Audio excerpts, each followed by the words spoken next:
చంద్రమోహన్ రెడ్డి గారికి, అదేవిధంగా విచ్చేసినటువంటి ఇక్కడికి భారతీయ జనతా పార్టీ కార్యకర్తలకు అందరికీ పేరు పేరున హృదయపూర్వక ధన్యవాదాలు తెలుపుకుంటూ భారత్ మాతాకి భారతీయ జనతా పార్టీ ఈరోజు అప్రహితంగా ప్రజల ఆశీస్సులతో ఎందుగలడం సందేహం వద్దు సర్వాంతరామి చక్రి అన్నట్లు ఈరోజు దేశం యావత్తు ప్రపంచంలో ఈరోజు చూసుకుంటే ఢిల్లీ నుంచి గల్లీ వరకు, గల్లీ నుంచి ఢిల్లీ వరకు ఈరోజు కేంద్రంలో ఈరోజు రాష్ట్రం ప్రజలకు తెలియజేయాలి.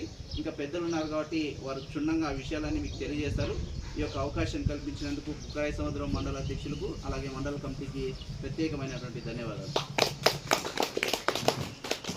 డాక్టర్ జిల్లా ప్రధాన కార్యదర్శి డాక్టర్ కోనంకి శ్రీధర్ గారిని వేదిక మీదకి ఆహ్వానిస్తున్నాను. ఎక్సీ మోర్చా రాష్ట్ర ఉపాధ్యక్షులు సాకే శివశంకర్ గారిని వేదిక మీదకి ఆహ్వానిస్తున్నాను.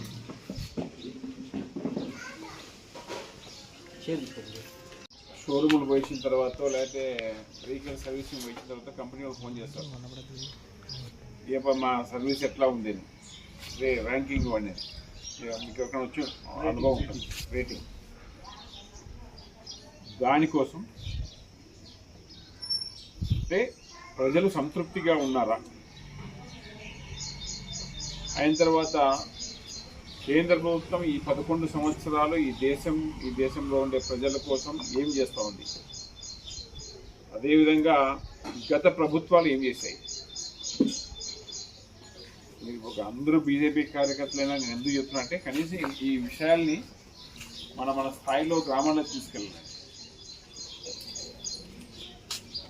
అందరూ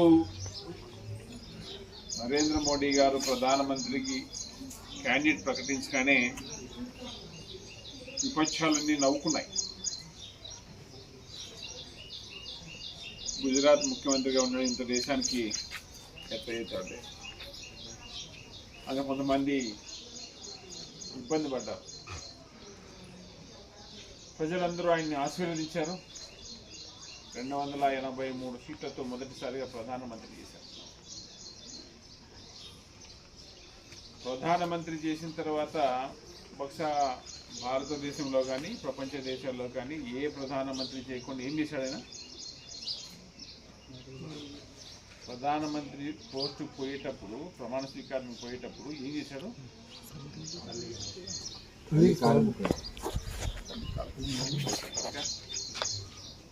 మనం కూడా దాన్ని అమ్మ కాలకు మొక్కుతాం, ఆశీర్వదించుకొని పోతాం. ఏ ప్రధానమంత్రి చెయ్యని పని ఆయన చేశాడు. బీజేపీ కార్యకర్తలు అందరం పార్లమెంట్ మెట్లకి